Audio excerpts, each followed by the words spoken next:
libro Daño Irreparable, la criminal gestión de la pandemia en México. Doctora, ¿cómo estás? Un gusto saludarte. Muy buenas noches. ¿Qué tal? Muy buenas noches. Un gusto estar en el programa. Gracias por la invitación.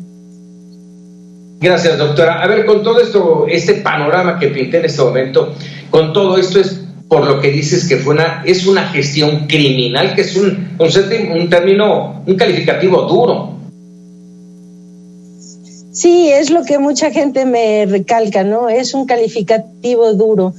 Yo creo que es más duro que 158,000 personas en cifras oficiales, pero considerando la realidad en el exceso de mortalidad, estamos hablando de más bien unas 400,000 personas hayan muerto, la mayoría de las cuales fueron muertes prevenibles. Yo creo que eso es más duro, ¿no? Que llamar un acto criminal lo que es criminal. Es un acto criminal cuando se sabe qué se tiene que hacer para controlar un problema que puede llevar a centenas de miles de personas a morir y no se hace. Es decir, que se ha sabido que se tiene que hacer para detener la muerte por COVID-19 en nuestro país, y esa es una decisión que se ha tomado de no llevar a cabo esas acciones. Entonces, ¿le llamo criminal? Sí, así le llamé en el subtítulo del libro y así lo sostengo. Es criminal que no se esté haciendo algo por detener la pérdida de vidas masiva que se está dando en nuestro país. Cuando hablas de daño irreparable, te refieres justamente a estos, a los muertos, a los 159,000, que te anticipo, porque ya llegamos a 159,000 muertos. Es a lo que te refieres. ¿Hay posibilidades, sí, te pregunto, doctora, de cambiar ese daño irreparable? No, el daño que es irreparable es eso, irreparable.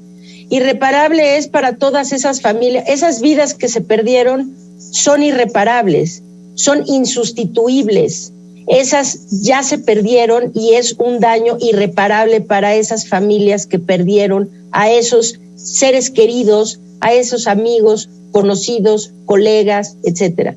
Para ellos todos es un daño irreparable.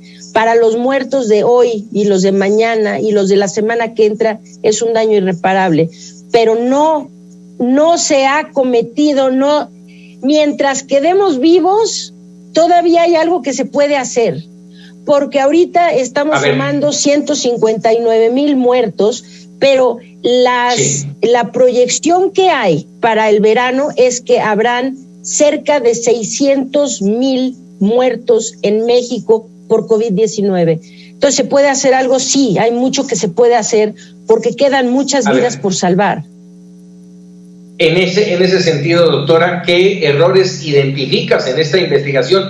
Que entiendo es una investigación documental, eres una científica, una investigadora. Vamos, ¿qué errores encontraste y qué tendría que hacerse? ¿De qué manera se tiene que cambiar? Sí, el error principal es que México nunca aspiró a contener la dispersión de los contagios, es decir, que se ha dejado que los contagios continúen expandiéndose por la comunidad y ahora están en las comunidades dispersos de forma rampante. Entonces, el problema es que el doctor Hugo López-Gatell decidió que en México lo que iba a hacer es tratar de administrar los contagios en el tiempo, es decir, dejar que la gente finalmente se siga infectando. En México nunca se ha procurado contener los contagios, de ahí que nunca se han hecho un suficiente número de pruebas diagnósticas, de ahí que nunca se ha hecho una vigilancia de la migración en nuestro país, de ahí que nunca se ha corregido el rezago que tienen las cifras que reporta la Secretaría de Salud, y como eso, muchos etcéteras, ¿no?, que se pueden agregar. Pero todos se originan del problema fundamental, que es que no se tiene la aspiración de contener la dispersión de los contagios en la comunidad. Entonces se han seguido expandiendo y a mayor número de contagios, mayor número de enfermos, y mayor número de enfermos son más hospitalizados y mayor número de muertos. ¿Sí? Finalmente. Entonces, el problema fundamental ha sido ese. ¿Quién es a tu juicio entonces el responsable de este daño irreparable, de esta gestión criminal?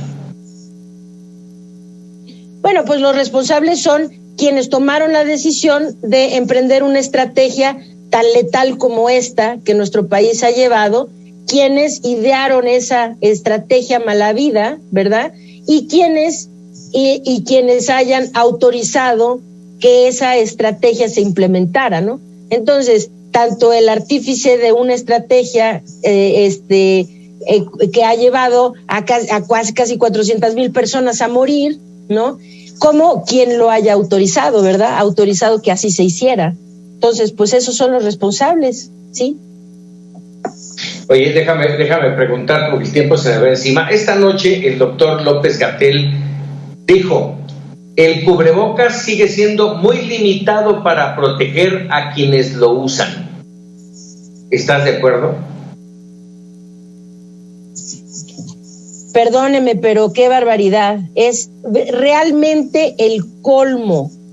Voy a tratar de no enojarme demasiado porque luego soy muy, muy apasionada cuando doy este tipo de entrevistas, pero no, bueno, es el colmo, ¿no? Me está dando materiales para escribir el segundo volumen del libro o qué, ¿no? Es decir, esto es una irresponsabilidad tan grande. Y luego me preguntan, el título es muy fuerte, criminal. No, no es muy fuerte. El título es muy exacto, ¿sí? Es decir, ¿cómo puede ser posible que un hombre que se precia de ser un médico y un científico ponga en duda la utilidad de una herramienta que se sabe que es tan importante para la prevención del contagio de las enfermedades que se transmiten por vía respiratoria?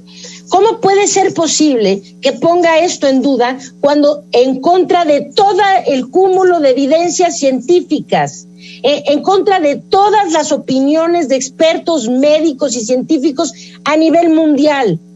Aquí tenemos a López-Gatell, que siempre piensa algo distinto, ¿no? Él cree que los asintomáticos no contagian, a pesar de las evidencias científicas que dicen lo contrario. Piensa que el cubrebocas no sirve, a pesar de todas las evidencias científicas que dicen lo contrario.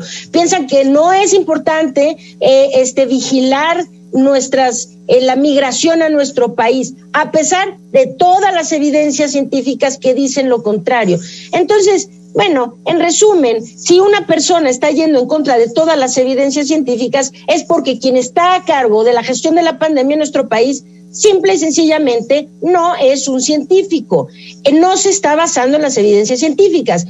Este es un político disfrazado de médico y científico que, pues bueno, él se basa en las conveniencias políticas, más no en las evidencias. Y esto finalmente, pues digo, no es distinto a otras. Los políticos siempre nos han metido muchas zancadillas y nos han visto la cara de tontos, ¿no? Durante todo, desde que el tiempo es tiempo. Y no sería pues tan quejoso ni tan complicado si no es porque se están muriendo centenas de miles de mexicanos. Y entonces, todos los días en nuestro país, el mes de enero, en promedio se murieron aproximadamente 1,000 personas al día. ¿Sí? Por estas irresponsabilidades, por estas negligencias y irresponsabilidades que comete. Entonces, pues sí, diríamos pobre tonto, si no es que la gente se está muriendo, y entonces le llamamos criminal. Doctora, hay material para seguir platicando, lamentablemente el tiempo se me viene encima. Te agradezco mucho, espero tener de nueva cuenta otra oportunidad de seguir platicando. Lamentablemente la pandemia todavía va para muchos meses y seguramente lo tendremos. Te agradezco mucho. Al contrario, muchas gracias por la invitación, un placer estar en el programa. Muchas gracias. Es la doctora Laurie Ann Jiménez Baile, investigadora y autora de Daño Irreparable, la criminal gestión de la pandemia en México.